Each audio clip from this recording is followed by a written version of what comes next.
తెలంగాణ పల్లెలు అద్భుతంగా కేసీఆర్ గారి నాయకత్వంలో తీర్చిదిద్దబడ్డాయి. పల్లె ప్రగతి పట్టణ ప్రగతి అనే కార్యక్రమం పెట్టి ప్రతి నెల పల్లె ప్రగతి కింద గ్రామాలకు 275 కోట్లు ఇచ్చాం, పట్టణ ప్రగతి కింద 150 కోట్ల రూపాయలు ఇచ్చాం. కానీ కాంగ్రెస్ ప్రభుత్వం వచ్చిన తర్వాత ఈ ఏడాది కాలంలో పల్లె ప్రగతి పట్టణ ప్రగతి కింద ఒక్క రూపాయి కూడా గ్రామ పంచాయతీలకు ఇవ్వకుండా పోవడం వల్ల ఈ రోజు ఈ సమస్య వచ్చింది.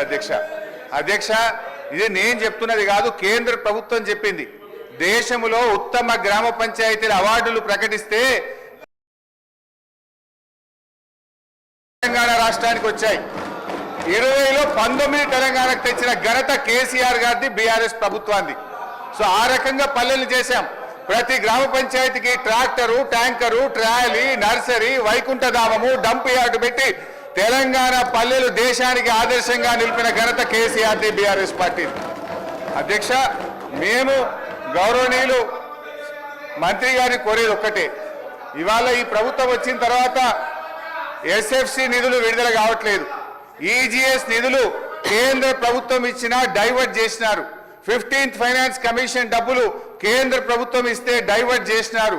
జీపీ జనరల్ ఫండ్ కూడా వాళ్ళ డబ్బులు వాళ్ళు ఖర్చు పెట్టుకోవడానికి కూడా ఫైనాన్స్ నుంచి క్లియరెన్స్ ఇయ్యక చెక్కులు పాసుగాక ఇవాళ సర్పంచులు ఆత్మహత్య చేసుకునేటువంటి పరిస్థితి వచ్చింది. అప్పులు చేసి బంగారం కుదబెట్టి పనిచేస్తే ఈ బిల్లులు ఇయ్యారు. అధ్యక్ష, ఒక్క నవంబర్ నెలలో బడా కాంట్రాక్టర్లకు 1200 కోట్లకు పైగా బిల్లులు ఇచ్చారు. ఒక్క నెలలో 1200 కోట్లు బడా కాంట్రాక్టర్లకు ఇస్తారు. ఈ చిన్న కాంట్రాక్టర్లు 5 లక్షలు 10 లక్షలు చేసిన సర్పంచులు, ఎంపీటీసీలు, జెడ్పీటీసీల మీద ఎందుకు పగబట్టి కక్షతో వాళ్ళని ఇబ్బంది పెడుతున్నారని చెప్పి నేను ఈరోజు ప్రభుత్వాన్ని అడుగుతున్నా. అధ్యక్ష, ఈరోజు పరిస్థితి ఏమైంది? గ్రామ పంచాయతీలకు రెగ్యులర్గా ఇవ్వాల్సిన నిధులు ఇవ్వకపోవడం వల్ల చివరికి ఏం దాకొచ్చిందంటే అమెరికా దేశం తెలంగాణకు పోతే చికెన్ గున్యా వ్యాధులు వస్తున్నాయి, జాగ్రత్త అని అమెరికా దేశం ఆ దేశ పౌరులను హెచ్చరించే పరిస్థితి ఏర్పడ్డదంటే పల్లెల్ని ఏ రకంగా మీరు నిర్లక్ష్యం చేశారో అర్థమవుతా ఉంది. ఇప్పటికైనా ఇప్పుడు అమెరికా తెలంగాణ పోతే చికెన్ గున్యా వస్తుందని ఆ దేశ పౌరులను హెచ్చరించిందంటే ఇది మన రాష్ట్రానికి అవమానం, ఈ దేశానికి కూడా అవమానం. మీ పాలన ఆ రకంగా ఉన్నది. సో దయచేసి మేము కోరేది ఒక్కటే అధ్యక్ష, వీళ్ళు బిల్లులే కాదు అధ్యక్ష, ఎంపీటీసీలు, సర్పంచులు, జెడ్పీటీసీలు దిగిపోయి 9 నెలలు అయింది, ఇంకా వాళ్ళ జీతాలు కూడా పెండింగ్లు ఉన్నాయి. 1వ తారీఖు జీతం ఇస్తామని చెప్తారు. జెడ్పీ చైర్మన్లకు, జెడ్పీటీసీలకు, ఎంపీటీసీలకు దిగిపోయి 9 నెలలైనా 3 నెలల జీతాలు పెండింగ్ ఉన్నాయి. అధ్యక్ష, ఆ జీతాలు ఇయరైతే పనిచేసిన దానికి బిల్లులు ఇయరైతే వాళ్ళు మిత్తిలు కట్టలేక, అప్పులు కట్టలేక ఇవాళ చాలా బాధల్లో ఉన్నారు. నేను సూటిగా మంత్రి గారిని అడిగేది ఒక్కటే, దయచేసి త్వరలో ఇస్తాము, తొందరలో ఇస్తాం కాదు అధ్యక్ష, స్పష్టమైన డేట్ చెప్పి గ్రామ పంచాయతీ ఎన్నికలు మీరు పెట్టబోతున్నారు, ఆ లోపు వాళ్ళ బిల్లులన్నీ కూడా క్లియర్ చేయాలని చెప్తా ఉన్నాం. మీ దాంట్లో ఏం చెప్పింది అధ్యక్ష? ఈరోజు ఇది మీ మేనిఫెస్టో, కాంగ్రెస్ పార్టీ మేనిఫెస్టోలో ఏం చెప్పింది అధ్యక్ష? రాజీవ్ గాంధీ గారు తెచ్చిన 73, 74 రాజ్యాంగ సవరణ ప్రకారంగా మీరు గ్రామ పంచాయతీలను బలోపేతం చేస్తామన్నారు, నిధులు విడుదల చేస్తామన్నారు. కానీ మీరు అది ఏది కూడా చేయకుండా ఇవాళ మోసం చేస్తున్నారు. మాజీ సర్పంచ్లకు, మాజీ ఎంపీటీసీలకు పింఛన్లు ఇస్తామన్నారు. పింఛన్ మాట దేవుడు కానీ వచ్చే జీతం కూడా ఇస్తలేదు అధ్యక్ష. గా పింఛన్ కూడా ఎప్పటి నుంచి ఇస్తారో, జీతాలు ఎప్పటిలో క్లియర్ చేస్తారో, బిల్లులు ఎప్పటిలో క్లియర్ చేస్తారో స్పష్టంగా చెప్పాలని మీ ద్వారా అడుగుతా ఉన్నా. గౌరవ సభ్యులు కొత్త ప్రభాకర్ రెడ్డి గారు. కొత్త తుకాలు ఏదకొచ్చినాయి, కనీసం ట్రాన్స్ఫార్మర్లు కావాలంటే ఒక 2-3 కరెంటు పోల్లు కూడా ఇవ్వలేని పరిస్థితుల్లో ఇవ్వాల మీ ప్రభుత్వం అధ్యక్ష. మినిస్టర్ గారు, అరే ఎటో పోయింది, ఇది 0 అవర్ కాదు కదా అన్న, 0 అవర్ కాదు, ఏదైనా కొంచెం అటు ఇటు మాట్లాడడానికి. అధ్యక్ష, సర్పంచ్ల పెండింగ్ బిల్లులకు సంబంధించి హరీష్ రావు గారు, అదేవిధంగా రాజేశ్వర్ రెడ్డి గారు, వెంకటరమణారెడ్డి గారు, కోవలక్ష్మి గారు, నాయన రాజేందర్ రెడ్డి గారు, కొత్త ప్రభాకర్ రెడ్డి గారు మాట్లాడడం జరిగింది. సార్, వారు చెప్పినటువంటి వివిధ అంశాలను చూస్తే మేము వచ్చిన తర్వాత సర్పంచులు ఫిబ్రవరి నెలలో వాళ్ళ కాలం అయిపోయింది సార్. అప్పటి తర్వాత మళ్ళీ ఈ రాష్ట్ర ప్రభుత్వము కులగణన చేసి మరి మేమెంతో మాకంత రిజర్వేషన్ తీసుకురావాలనే ఉద్దేశంతో ఎలక్షన్స్ జరగకపోవడం మూలంగా కొద్దిగా గ్రామాలలో కొన్ని సమస్యలు అయితే ఉన్నమాట వాస్తవం. అయితే ఈ వచ్చినటువంటి పెండింగ్ బిల్లులన్నీ కూడా గత ప్రభుత్వం నుంచి బీఆర్ఎస్ ప్రభుత్వం మాకు వారసత్వంగా ఇచ్చినటువంటి పెండింగ్ బిల్లులు.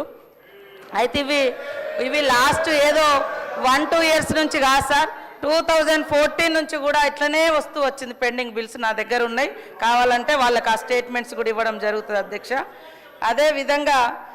అదేవిధంగా అధ్యక్ష, వీరి హయాంలో ఇప్పుడు ఆర్థిక శాఖ మంత్రి గారు ఆ రోజు హరీష్ రావు గారే ఉన్నారు. వారు ఇంత బాధపడుతున్నారు. మీ చేతిలో ఉండి ఇట్లా ఒక సంతకం పెట్టించుంటే ఆ రోజు అన్నీ క్లియర్ అయ్యేటి. మేము వచ్చినాక సర్పంచ్లో లేరు, సర్పంచ్ల బిల్లులు మా దగ్గర పెండింగ్ లేవు. అయినా కూడా సార్ మా ప్రభుత్వంలో మరి ఇప్పటి వరకు జీపీల కోసం 740 కోట్ల రూపాయలను ఇవ్వడం జరిగింది. ఉపాధి హామీ కింద కూడా గతంలో జరిగినటువంటి పనులలో 450 కోట్లు రిలీజ్ చేసినాం. ఇంకా కొంత పెండింగ్ ఉన్నది వాస్తవం. కాకపోతే వీళ్ళ హయాంలో చేసిన వాళ్ళందరి దాదాపుగా ఎన్ఆర్ఈ చేసి మేము కూడా క్లియర్ చేయడం జరిగింది సార్. అట్లనే ఎలక్షన్స్ జరగకపోవడము ఇతరత్రతోటి ఆ నిధులు కొంత గ్రామ అభివృద్ధి కోసం రిలీజ్ చేయలేకపోయినాం.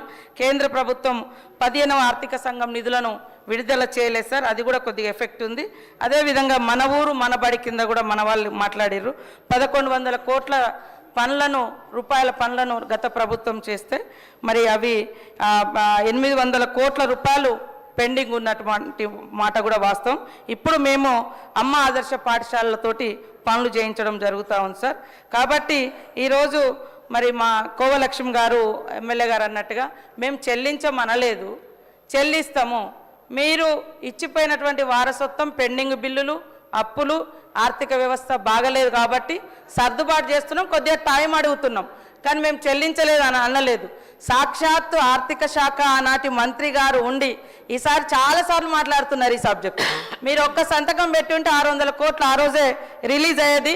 కానీ మరి బీఆర్ఎస్ అంటే బకాయిల రాష్ట్ర సమితి లాగా మాకు ఇచ్చిపోయినరు. అదే వారసత్వంతో మరి మేము చెల్లించలేని పరిస్థితి ఉంది. కానీ తప్పకుండా సర్పంచులు, అందరి సంబంధించినటువంటి సర్పంచులు ఉన్నారు, వాళ్ళ బాధ మాకు తెలుసు. వాళ్ళు ఆత్మహత్యలు చేసుకున్నారు మీ హయాంలో, చాలామంది రకరకాల ఇబ్బందులు పడ్డారు. కాబట్టి సానుభూతితో ఉన్నాం. సకాలంలో రిలీజ్ చేసేందుకు ఆర్థిక శాఖ మంత్రులను కూడా నేను వేదిక ద్వారా కూడా కోరుతా ఉన్నాం. మీ తరఫున కూడా నేను మాట్లాడుతూ ఉన్నా. నమస్తే. Question number 566.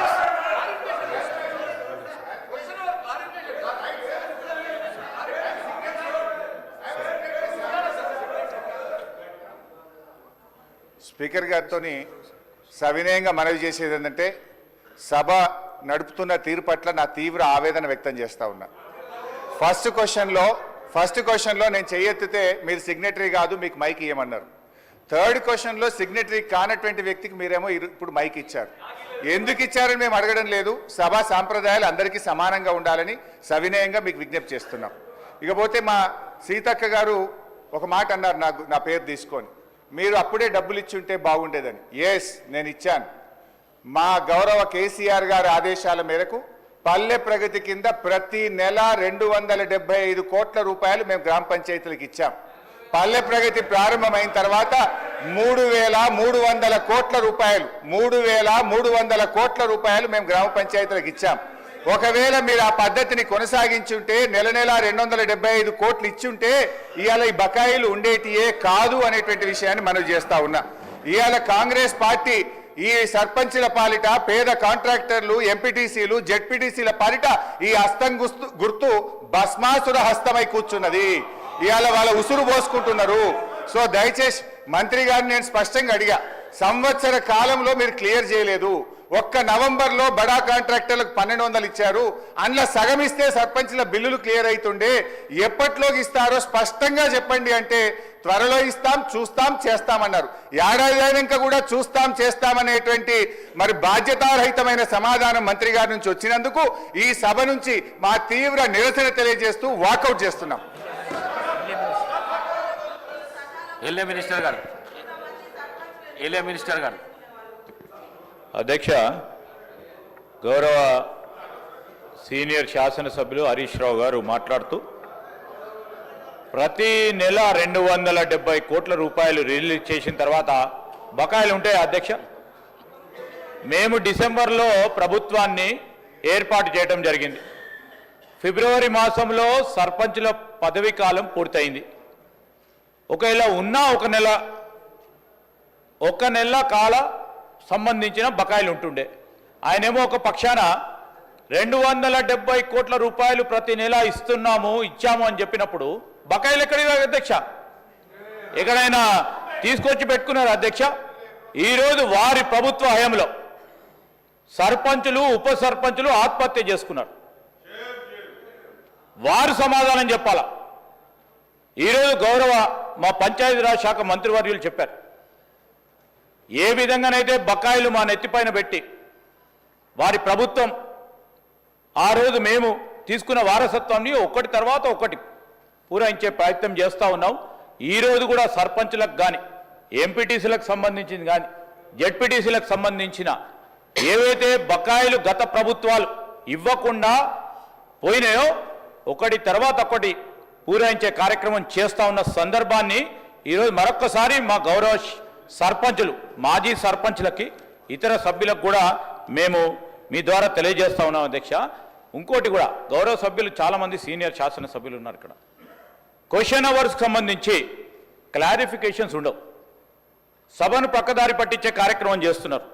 సరే, గౌరవ శాసనసభాపతి గారు మీరు ఆ స్థానంలో ఉండి ఇంకేదైనా సమాధానం అక్కడ కూర్చున్న మాజీ సర్పంచ్ సోదరులకు ఉపయోగపడే విధంగా ఏదైనా అడుగుతారంటే సభను ప్రక్కదారి పట్టించి కేవలం రాజకీయాల ఉద్దేశంతో